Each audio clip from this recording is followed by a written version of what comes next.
G Batelma vous présente Ny vaovao. Aro, miaina sy miaro, mandry voniny vato. Manolotra ho anao ny vaovao. Lavage Kiri. Manolotra ho anao ny vaovao. Lavage Kiri, ho finaritra ny tontolo andronao.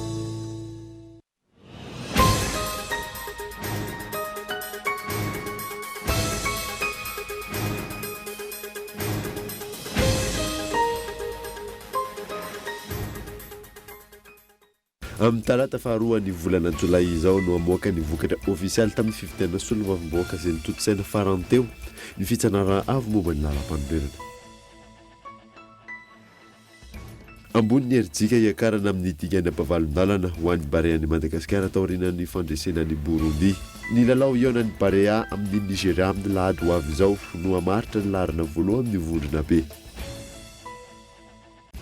Isan'ny antony mampitombo ny tsy ahafahana manampy ireo olona mitondra tsy mikaretina VIH sida ny enatra. Maro amin'izy ireo raha ny fanazavana azy no manafina ny aretina ary maro ihany koa no tsy mahafantatra ny fisian'izany akory. Tsy voafoy ny ankizy amin'izao fotoana izao intsony ny teny malagasy tafiditra ao anatin'izany soratononina izay ao anatin'ny fandaharam-pianarana. Mba ho fanampiana ny zaza malagasy ny karakara fifananana mahakasika izany ny KM sy ny IDAC. Eo amin'ny maresaka iraisam-pirenena nanomboka androany ao Japon ny G20 izay fihaonabe ny ireo firenena 20 matanjaka indrindra. Isan'ny ladinika ao anatin'izany momba ny Iran, ny toetry ny andro ary ny fifandraisana ara-baritra eo amin'ny États-Unis sy Pékin. Ny adidy avy hatrany ary.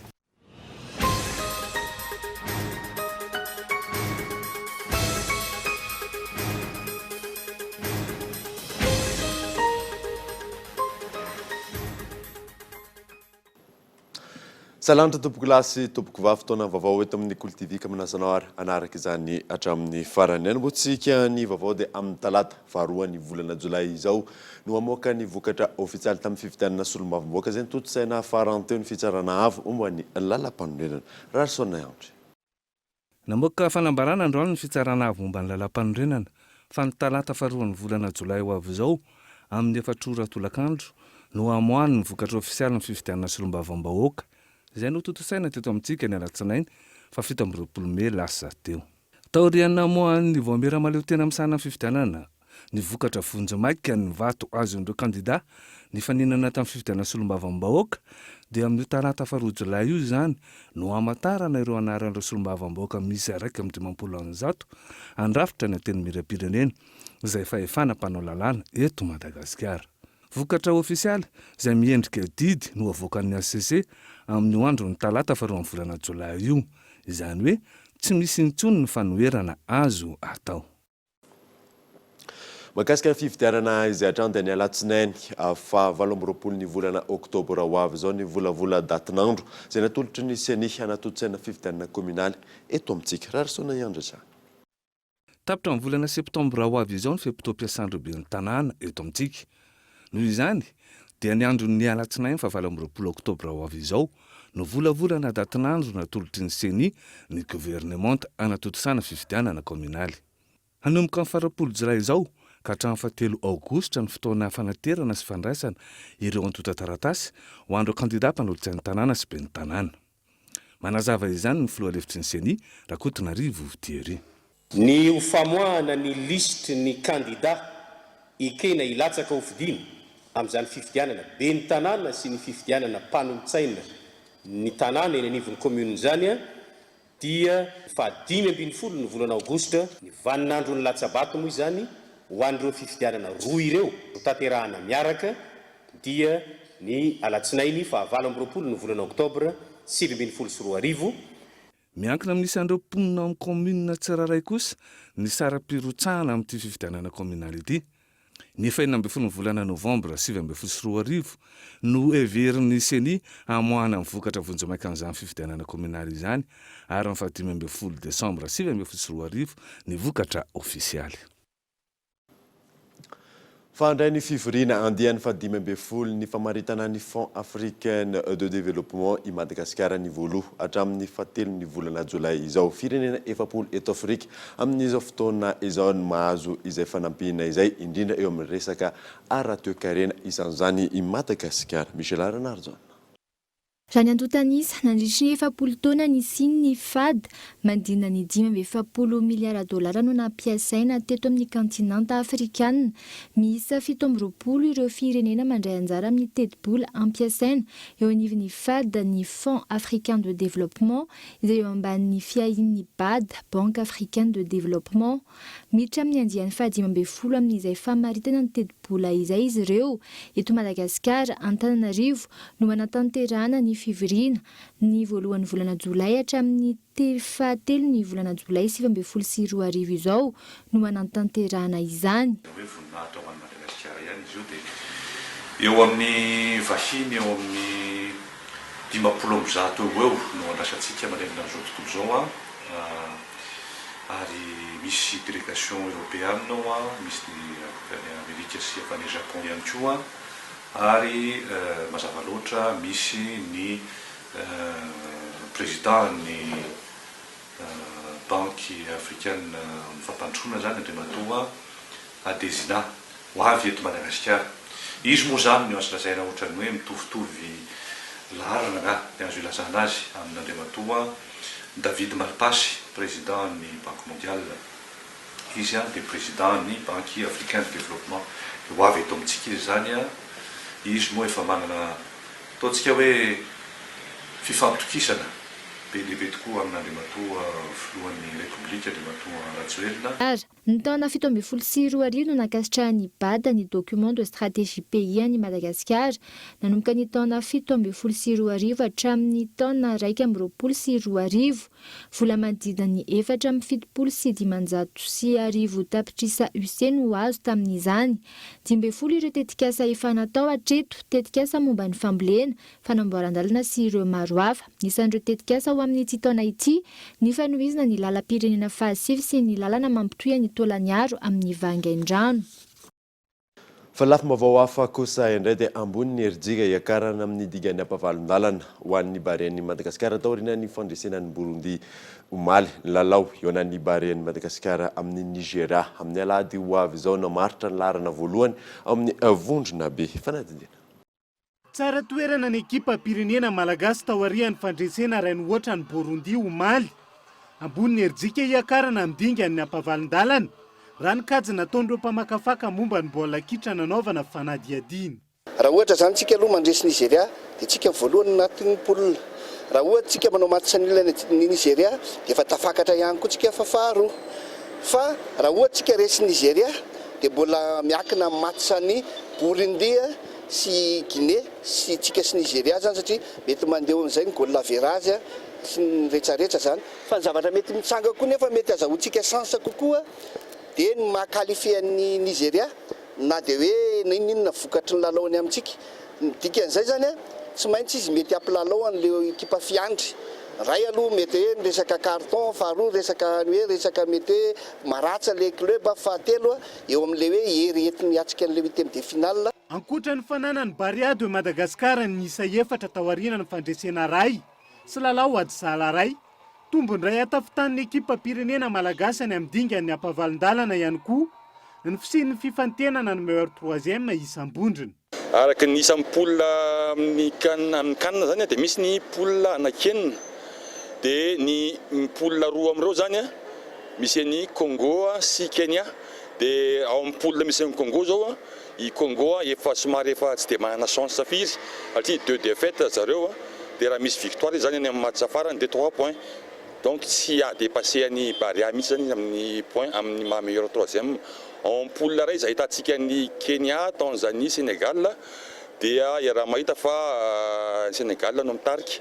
Dernier match zany Kenya Sénégal nefa raha ny fampitana tsotsotra sy ny herijika zany tsy aresy Sénégal mihitsy zany ny zareo Kenyan. Vahoaka maro raha iverenana no nidina an-dalambe nampiseho ny hafaliany taorian'ny fandresen'ny Barea omaly. Urakoraka sy filanjana saina pirenena ho marika ny fanohanana sy ny fiombonan'ny peo amin'ny Bariany tazana tamin'ireo toerana nandalovan'ny mpanao gazety ny Kolo.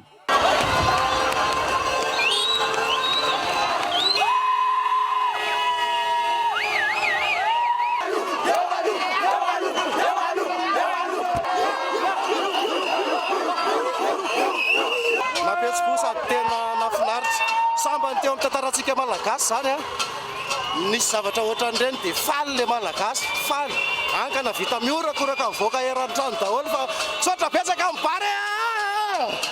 Zay zany le baolina Bary avontsika Bary tsatsafarana Bary. Ny alahady fa 30 Jona zao ny andro fahatelo andraisan'ny Bary eo Madagasikara anjara ka ionany amin'ny voromahery nigeriana amin'ny 7 arivo eto Madagasikara. Fa lafo mavao hafa tanteraka kosa indray dia pekady iray entina mampifandray ireo amin'ny sehatry ny fandrarana ny fahafantarana ireo karazana haifomba eo amin'ny firenena samihafa miara-miasa Antony Famelabelara-kevitra izay nataony Ayomaja androany tao Anosy. Mampiona Rakotoarso. Isan'ny matetika sakana eo amin'ny fifandraisana amin'ireo mpandraharaha vahiny eto Madagasikara ny tsy fahafehezan'izy ireo ny haifomba misy eto Madagasikara. Ny malagasy izay manana ny fomba mampanao miavaka amin'ny samby firenena. Zava-dehibe araka izany ny fifankahafantarana izany eo amin'ny sehatry ny fandraharahana raha ny fanazavana azo avy tamin'ny filohan'ny Ayomaja. Mampafantatra ny fomba mba hifankalalana bebe kokoa hanamora ny fiarahana eo amin'ny sehatra ny fandraharahana. Tamin'ny herintaona ny zareo japonais nampifantarina manahoana misy koa zany ny japonais eo amin'ny sehatry ny fandraharahana ny fandraisan'ny kultura sy ny fandraharahana mba hampamoramora kokoa an'ireo mpandraharahana ny mijery an'ilay tsena dia amin'ity indray tsika zany nanao ny andanilany hoe nanahoana ny sehatra ny haifomba malagasy indray sy ny fomba ny malagasy eo amin'ny sehatra ny fandraharahana mba azahoany zareo misimisy kokoa hoe ahoana ny rahana miasa. Mbola olana eo amin'ny fandraharahana eto Madagasikara ihany koa ny tsy fahaizana mahakataka ny traikefan'ny hafa. Hadino matetika ny mametraka ho laharam-pahamehana ao anatin'ny fifandraisana amin'ny vahiny ny haifomba na soatoavina izay mahatonga izany miendanja ankehitriny hoy ny fanazavany mpahay tantara. Ilay kolontsaina izay misy amintsika dia atsika tsy tokony hovaina, tsy tokony ariana, tsy tokony amidy, tsy tokony atakazika. Fa zao koa iny kolontsaintsika iny no entina mandraharaha amin'ny hafa. Iny kolontsaintsika iny satria saitsika iny isika efa anarivon'ny taona dia iny no tsy hovaina mihitsy. Tsy mankatahaka ny any ivelany hoe raha olona avy any Frantsa na olona avy any Amerika ny fanerasera amin'ny japonais reto zao zao ny fomba hitondrany azy. Non, tsy zay ny amin'ilay non, tsy dikan'izay. Fa ianao malagasy, mamalagasy ianao no entinao hifandraharaha amin'ny zareo vahiny na izy na izy. Amin'izay ilay fifanajana mazava. Ry zareo koa amin'izay tsy misalasala fa fantatra fa malagasy no resaka amin'io fa sanatry ny vava tsy safiotra. Fa raha vao safiotra dia lazaiko ianareo fa misalasala ny vahiny. Raha vao safiotra fisainana ianao dia misalasala ny vahiny. Notanterahana teny amin'ny ministera ny raharaha-mbahiny ny maraina teo ny famelabearan-kevitra fampafantarana ny haifomba malagasy ho an'ireo japonais izay mandraharaha eto Madagasikara mba hisian'ny fifandraisana akaiky. Haifomba malagasy miavaka amin'ny endriny maro na fiteny na fiarabana fombafomba maro isan-karazany izay mifototra amin'ny fihavanana sy firaisan-kina. Tontolon'ny fahasalamana dia isan'ny antony mampitombony tsy ahafahana manampy ireo olona mitondra ny tsy mikaretina VIH sida ny enatra. Maro amin'izy ireo raha ny fanazavana azo no manafina ny aretina ary maro ihany koa no tsy mahafantatra ny fisiany izany ao anatin'ny akory. Michel Arnarzon. Raha ny antontanisana avoakan'ny ONU sida ny taona 2024 manodidina ny 4 alina ireo mitondra ny tsy mikaretina VIH sida eto Madagasikara. Raha toa ka 7,3 alina izany ny taona 12 sy 3 arivo, 5,3 alina izany ny taona 17,2 arivo. Nahitana fiakarany ihany koa ny olona matin'izany. Raha toa ka 310 ny taona 10 sy 4 910 kosa ny taona 7 Isan'ny olana goava ireo olona mitondra ny tsimikaretina VIH/SIDA ny henatra raha ny fanazavana. Isan'ny sakana anankiray lehibe mahatonga an'ireo olona ireo izay atao hoe olona marefo ireo tsy hanao dépistage dia tafiditra ao anatin'izay ny resaka tahotra sy henatra. Tahotra sy henatra izay moa izany tafiditra ao anatin'izay ny tahotra ny fanilikilia fiarahamonina raha ohatra ka hoe fantatra hoe mitondra ny tsimikaretina ny olona, eo ihany koa ny tahotra sy henatra raha ohatra ka atao hoe mpampiasa zava-mahadomela amin'ny alalan'ny tsindrona CDI izy tahotra ihany koa raha hitan'ny olona hoe mpampanofan-tena na mpivarin-tena izy sy eo amin'ny hoe lehilahy samy lehilahy manao firaisana ranofo. Ary anisan'ny sakana anankiray ihany koa ao anatin'izay mbola tsy fampian'ny connaissance marina tokoa hoe manao ahoana izany atao hoe VIH izany. Amin'ireo olona mandina ny 4 ireo izay mitondra ny tsimikaretina VIH/SIDA eto Madagasikara, 3,4 amin'ireo no lehilahy mahery ny 12 taona, 3,2 kosa vehivavy mahery ny 12 taona, ary ny 2,000 zaza latsaky ny 14 taona. Olana mipetraka ho ireo tompona ndraikitra ny tsy fahafantarana ny tena fisian'ny ilay aretina. Nohon'ilay izay no mitarika tsy fanaovan'zareo an'ilay dépistage. Tokony mila hatsaraina ny fahaiza-manao ny mpiasan'ny fahasalamana zany. Izany hoe tokony misy formation zany régulière omenandry zareo. Misy tamin'izy ireo dia tsy nanatrika formation mihitsy fa sur le tas zany satria tsy voatendry anao an'io asa io. Nisy maraina ny famoahana ny valin'ny fanadihadiana natao mikasika ny fisian'ny VIH/SIDA sy ny fandehanan'ny olona mitsabo tena tany amin'ny faritra Mahajanga, Toamasina, Antsiranana, Toliara ary teto Antananarivo. Fa tsy ampy ny sekoly ambony mampianatra momba ny tontolo numerika eto Madagasikara ka any ivelany izy dia andalina izany no mandrato fianarana. Anampiana ireo tanora malagasy nisy nandritra ny atelona ny fampifanana ireo mpisehatra eo amin'ny teknôlôjia numerika teto Antananarivo, izany karakarain'ny OIF. Iona saina. Manam-pahaizana ary tia karokaroka ny tanora malagasy mpisehatra eo amin'ny tontolo ny teknôlôjia sy ny numerika. Mora mandray sy mampiatra ireo izay ampitaina aminy hoy ny faneho-kevitra ireo mpampiofana momba ny teknôlôjia émergente tonga eto Madagasikara nanome fiofanana ireo tanora malagasy. Mpampiofana avy amin'ireo firenendehibe izay efa lasa lavitra eo amin'izay teknôlôjia émergente izay no nandray an-tanana ireo tanora ireo nizara ny fahaiza-manaony sy nanampy ireo mpisehatra malagasy ahafahany mifehy ny teknôlôjia émergente. Nandritra ny fiofanana izay naharitra 3 andro no namohan'ireo tanora malagasy mpisehatra eo amin'ny tontolon'ny numerika fa olana sedrain'izy ireo ny tsy fampiny ny toeram-panofanana sy ny fandalinana momba ny teknôlôjia sy ny numerika eto Madagasikara na eo aza ny finiavan'ny tanora. Eo ihany koa ny fahalafosany vidin'ireo fitaovana ilaina ao anatin'izay sehatra izay sy ny antota taratasy amohana ny entana raha manafatra mivantana avy any ivelany. Ankoatra izay, efa maro ireo voka-pikarohana navoaka ny tanora malagasy hanampiana ny mponina eo amin'ny fiainana andavanandro, sainga olana ny tsy fanapariana izany manerana ny nosy. Nandroso sosokevitra amahana ny ampahan'ireo orana ireo ary nanome fiofanana momba ny teknôlôjia émergente ireo manam-pahaizana avy any ivelany izay tonga teto Madagasikara nandritra ny 3 andro ireo. Fampiofanana izay notanterana teto Antananarivo. Fiofanana izay tanteraka vokatry ny fiara-miasa eo amin'ny Organisation internationale de la francophonie Océan Indien sy ny Organisation francophone des entreprises innovantes na ny OFEI. Fa manomboka ny fanamboarana ny lalana izay mampitohy Anatrafinomby sy Ambody Apanga ao amin'ny commune Ambohidrapeto, anamaivana ny fitohanana ny fiara eny Itosy manodidina ny fanamboarana hoy ny fanazavana azo Yves Richard. 12 taona lasa zao tokony nanombohan'ny fanamboarana ny lalana mampitohy Anatrafinomby sy Ambody Apanga ao anatin'ny commune Ambohidrapeto. Tsy tanteraka araka ny tokony ho izy ny asa noho ny tsy fanarahan'ny commune ny fepetra takiny tao anatin'ny famatsim-bola vidy 4. Vola mitetina 2,20 tapitrisa ariary anatin'ny 3e tranche ny vidy 4 ankehitriny no azo anatanterahiny izany ka isan'ny nanampibetsaka tamin'ny famoahana ny vola ny mpanolo-tsaina ny commune. 3e tranche tamin'ny famatsim-bola tamin'ny vidy 4 izy ity fa ny tranche anankiroa efa vita. Ny antony tsy natanterahany asa zany hatramin'ny 2003 nakaty dia misy anjara biriky ny commune izay tamboho amin'ny EPP ao amin'ny fokotanana Tsahamasina tsy vitan'ny commune hatramin'izao. Dia izay ambom-bola tamin'izay zany no nentinay karohanay conseiller zany a tany amin'ny FID nentina nanamboarana an'ity lalana ity zany. Ny fanamboarana ny sisin-dalana ho azo ifanenana fiara roa no tena nifantohan'ny asa ankehitriny. Ama amin'ny ampaham-betsaka ny fitohanan'ny fiarakodia Ento sy ny manodidina zany raha ny fanadihadiana. Dia ity zany mahavaolana ny embouteillage izay mandalo any Bemasoandro sy ny namany iny avoaka any Pasika. Ka afaka mandeha tsara mandroso amin'ity zany sy miverina amin'ity ny tomobile avy any Pasika riakatra ho aty amin'ny faritra andrefana Ambodrapeto sy Taosety. Dia izay ny tena ny safidianana an'ity.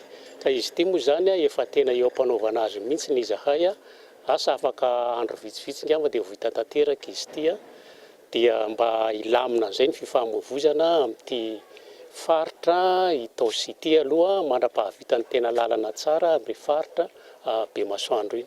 Tombanana ho vita tsy ho ela ny fanamboarana ny lalana mampitohana Trafinomby sy Ambody Apanga hoy ny fanazavana. Miankina amin'ny famoahan'ny komuna ny vola ampiasana amin'izany ankilany ny fandrosoan'ny asa.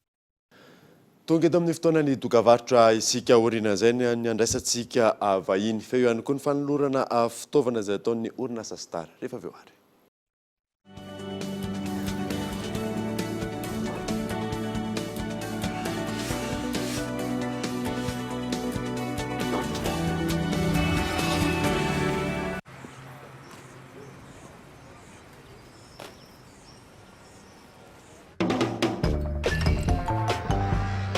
See, I was pissed at you. I was mad too. Now here's what I'm gonna do.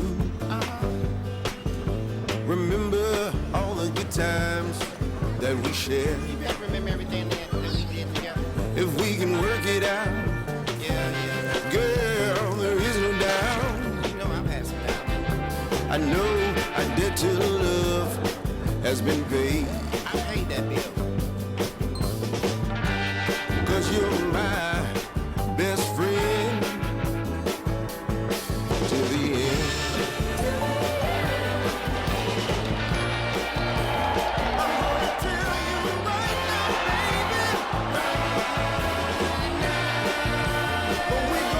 Chez Total, on en fera toujours plus pour vous. Total, partenaire du football africain.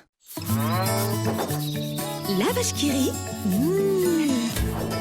Sady matsiro. No mampazoto manery. Misy calcium sy vitamine ary fer ihany koa. Mahazo fafinaretana ery ny ankizy. Efa na ny lehibe ihany koa. La vache qui rit. Ho finaritra ny tontolo andronao.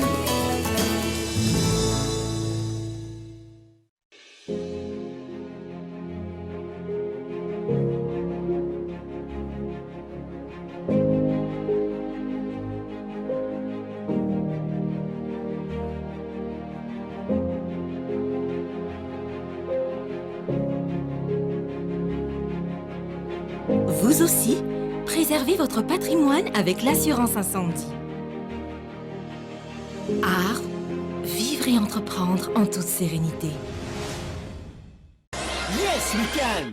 Yes, we can! Mitombo afoloen'ny bezona data teny maneto an'le anarano mivatana reo lalao rehetra mandritra ny kanina dia zareo amin'ireo namanao ireo fotoana mampangitakitaka rehetra 50 mégas ny atoandro à 500 mégas ny alina arrivo ariary foana ny vidiny tsindrio ny dièse 322 étoile 6 dièse.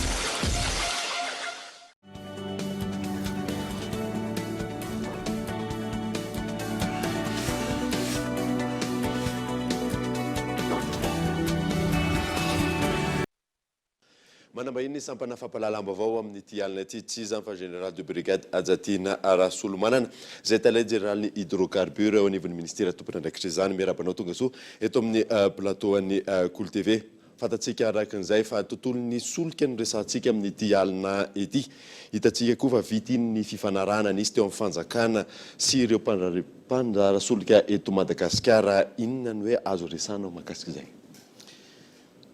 Miaraba ny mpanaraka ny Cool TV dia miaraba ny Lalaina Davida ny eo amin'ny lafiny teknika.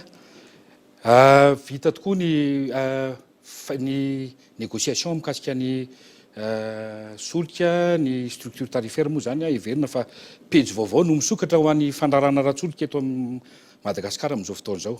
Ary eto dia tsara tsipihana fa ny fanarahana dia tao anatin'ny fanajana tanteraka, izany hoe ny vokatra zany tao anatin'izay négociation zay dia nanaja tanteraka ireo fototra anankitelo zay efa niompana ny négociation hatramin'ny voalohany.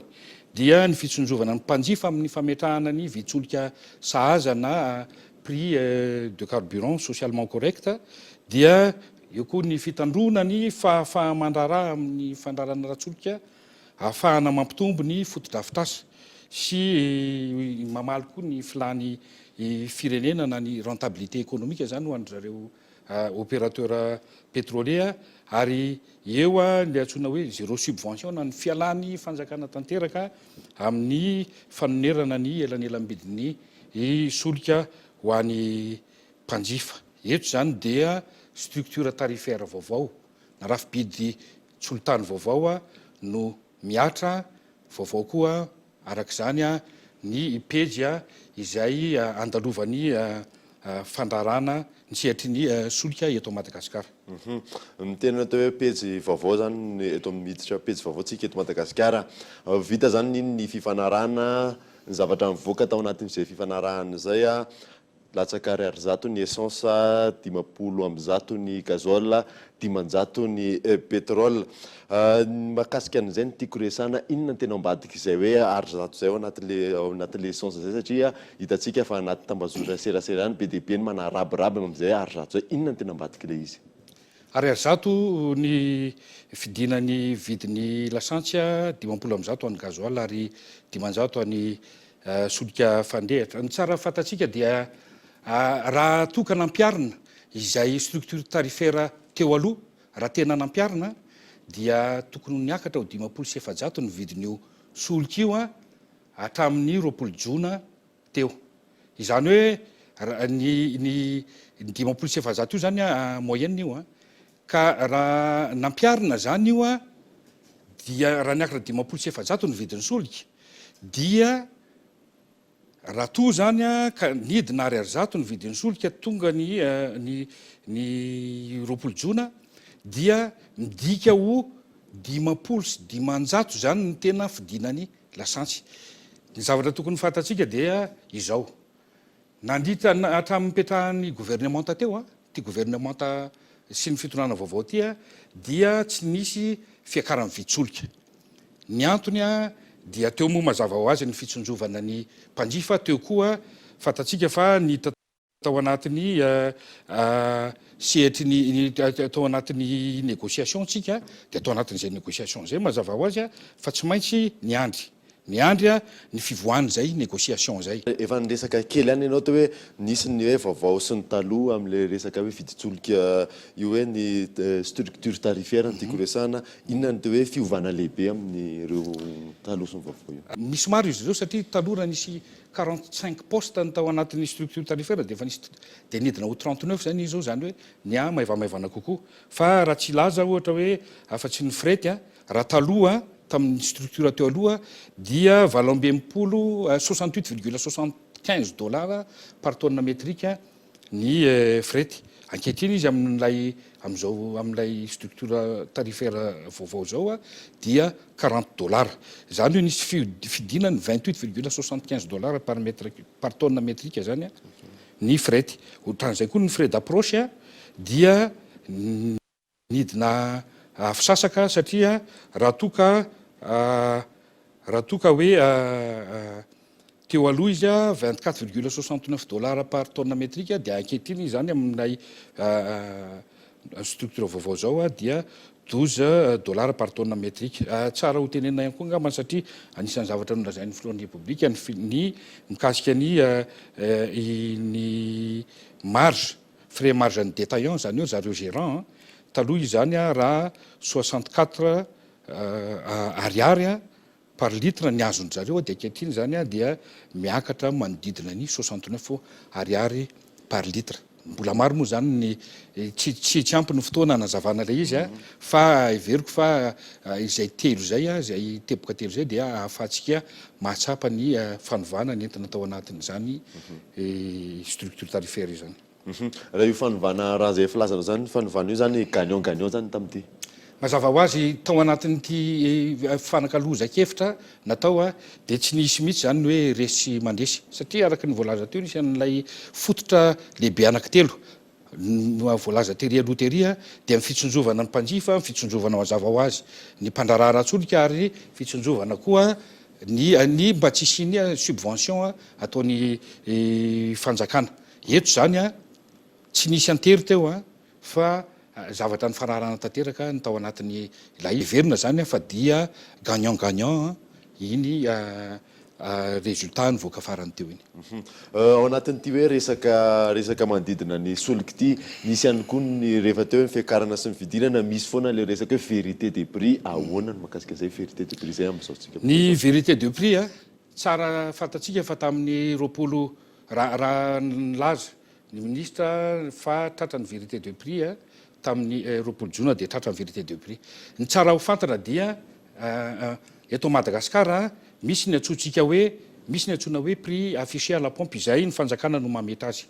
Misy ny antsoina hoe prix de référence calculé izay vidiny avoakany structure tarifaire.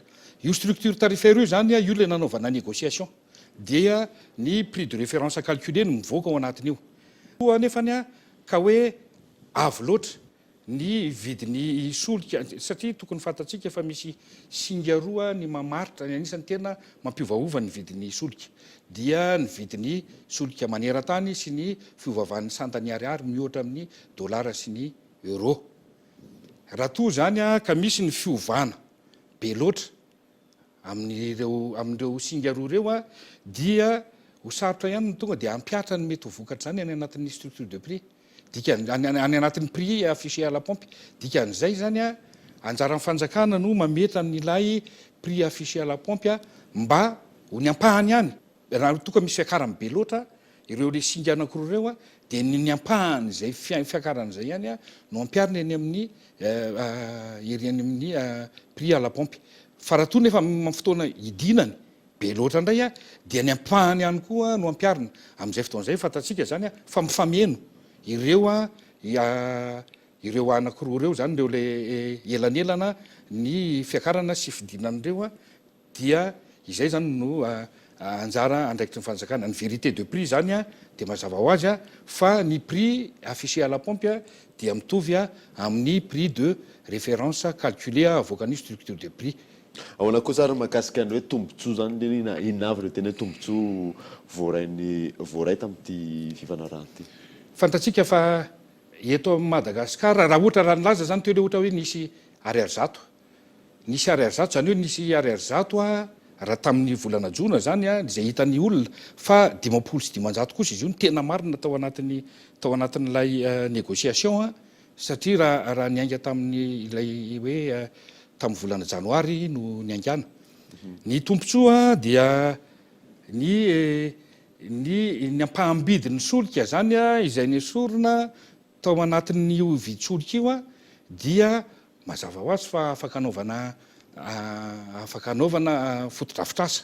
Fantatsika fa ny vahoaka malagasy misy ane vahoaka malagasy zao izay mampiasa mividy tsy mampiasa mivantana ny gazoaly izy fa mampiasa kosa izy andreo entana ilaina andavanandro. Ireny entana ilaina andavanandro reny dia fantatsika fa nisy fitaterana tamin'ireny zany hoe nisy vidsolika zany nita tany anatin'ireny vidiny entana ireny. Dikan'izay mazava ho azy tokony hisitraka ny etra tokony hisitraka ny tombony azo avy amin'ity le structure tarifaire ity zany le fampidina structure tarifaire. Dikan'izay hidina ny fametrahana ohatra ny sekoly fametrahana ny hôpitaly fa iveriko za moa tsy manampaizana manokana mikasika an'izay fa ho an'ny manampaizana manokana mikasika an'izay dia mahafantatra tsara hoe misy akony goavana any amin'ny fiainam-bahoaka ny fampidinana ny vidiny solika. Ahoana kosa ary mahakasika ny hoe vinapam-pandrosoana ao anatin'ny ty resaka solika ty. Ny vinapam-pandrosoana misy fantatsika misy 40 district zao district efapolo eto Madagasikara tsy mbola manana toby mpitsinjara-solika, tsy mbola misy station service. Ireny zany hatramin'ny taona 2024 dia ny tanjon'ny fanjakana dia ny ametraka tobi-tsinjara-solika ray farafaratsiny amin'ireny toerana ireny.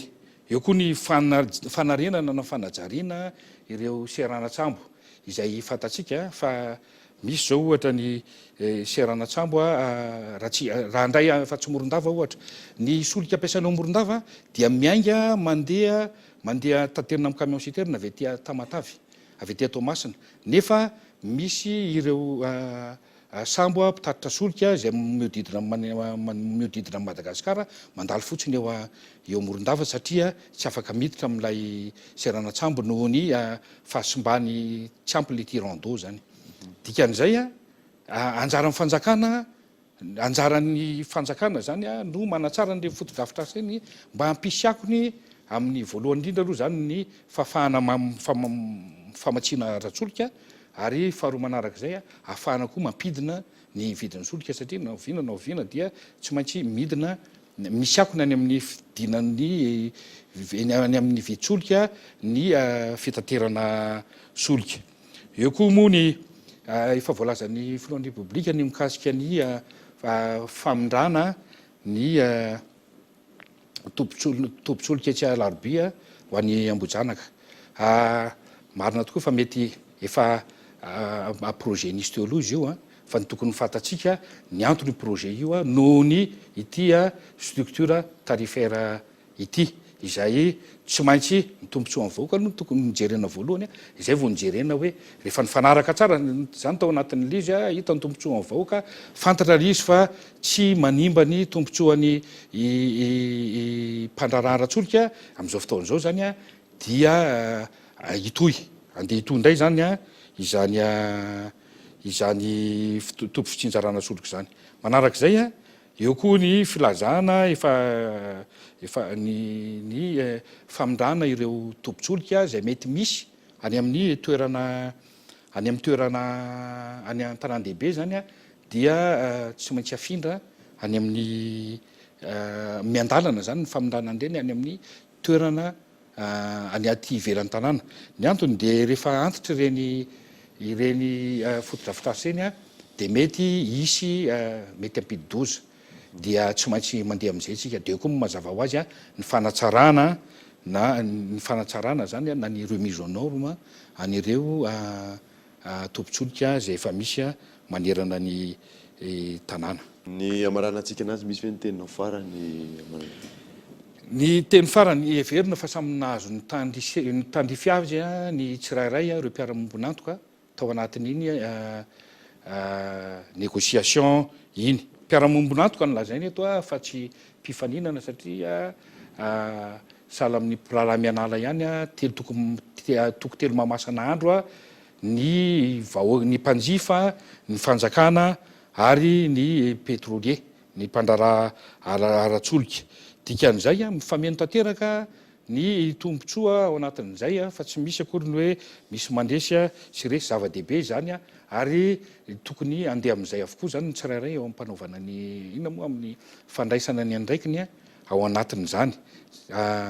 Manarak'izay koa mifameno tanteraka amin'ny sepiarina hafa ny akoran'hafa satria ny akoran'hafa no mampiodina ny indostria fantatsika koa fa eto Madagasikara ohatra mbola maro ny famokarana herinaratra dia mbola mampiasa ny akoran'hafa ny hydrocarbure zany dikan'izay mifameno tanteraka everina zany fa ny fampiankinana sy famenoana andraikitry ny sepiarina tsirairay sy ny sehatrasa tsirairay eto Madagasikara ary ao anatin'izany mitazona anjara toerana lehibe amin'izany ny solika dia tena zava-dehibe. Eto tsara tsipeo kely fotsiny hoe ny vidin'ny fanafarana solika anie zany ny importation pétrolière eto Madagasikara dia any manodididina ny mihoatra ny 20% ny importation nationale zavatra zany hoe mitazona toerana goavany eto anivon'ny firenena zany a ny fandrarana ratsolika dikan'izay raha toa ka 20% mahery ny ny tahany ao anatin'ny importation nationale dia tokony hitondra fampandrosoana mihoatra lavitra noho zay zany a ny solika. Ankatrana va hinteto amin'ny sampana fampahalalam vote amin'ny diality sy nitondra ireo fanazavana mahakasika an'izay tontolo ny solika izay. Misaotra tompoko dia misaotra ny mpanaraka ny Cool TV.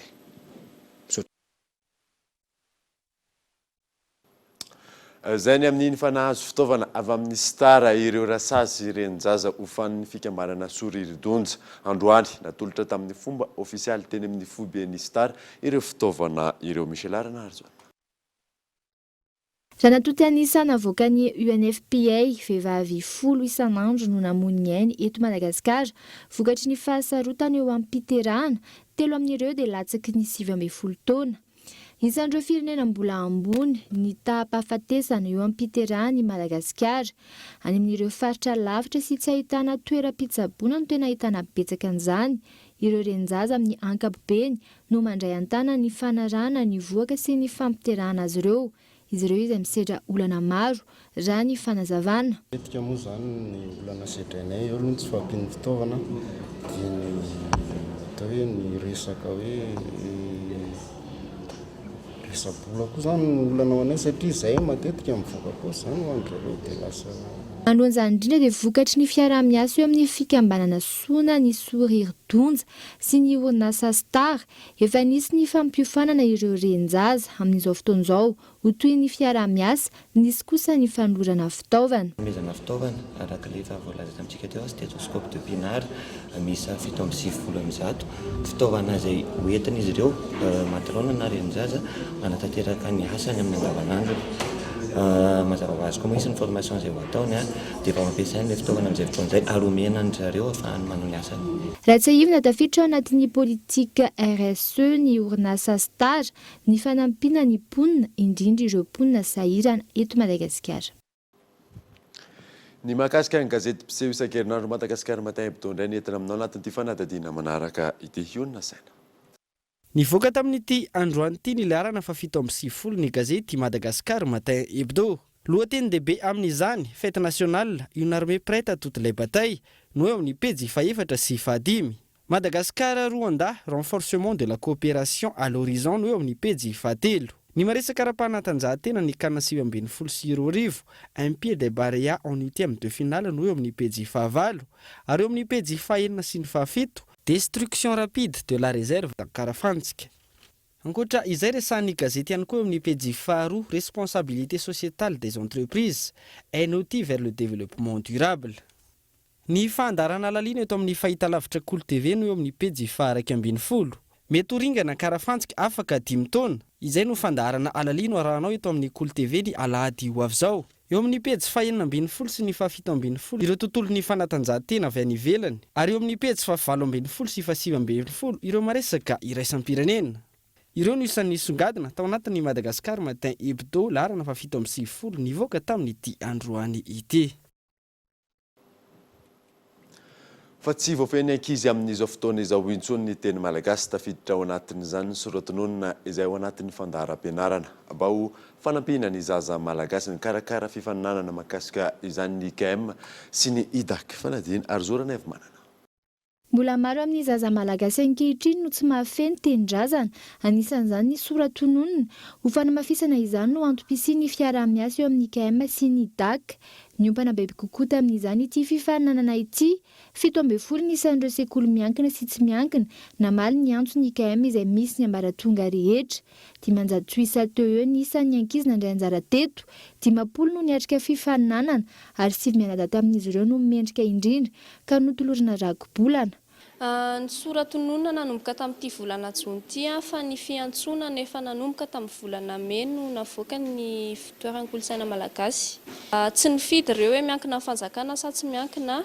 Raha teo amin'ny lafiny fitsarana ataoko hoe somary sahirana kely ihany ny ankizy indrindraindrindra tamin'ny resaka fanakambana-teny sy ny fanasarana teny teo no hitanay hoe tena nanahirana ny ankizy indrindra tamin'izay rehetrarehetra natao nataiza io natany amin'ny lycée collège na ny ambaratonga fototra. Fankalazana ny iray volan'ny teny malagasy ny iray volan'ny ankizy tamin'ny tsy volana jona ity no antony nanaovana izao hetsika izao mba ahafahana manome vahana sy mampivelatra kokoa ny fanomezan'ny ankizy ny teny malagasy ary ho fampiroboroboana ny kolontsaina malagasy miainga amin'ny teny. Dia izay namarina vaovao tamin'ity alina ity ankasitrana ianao nanaraka izany soavamanitra TV no mifotoary tompoko.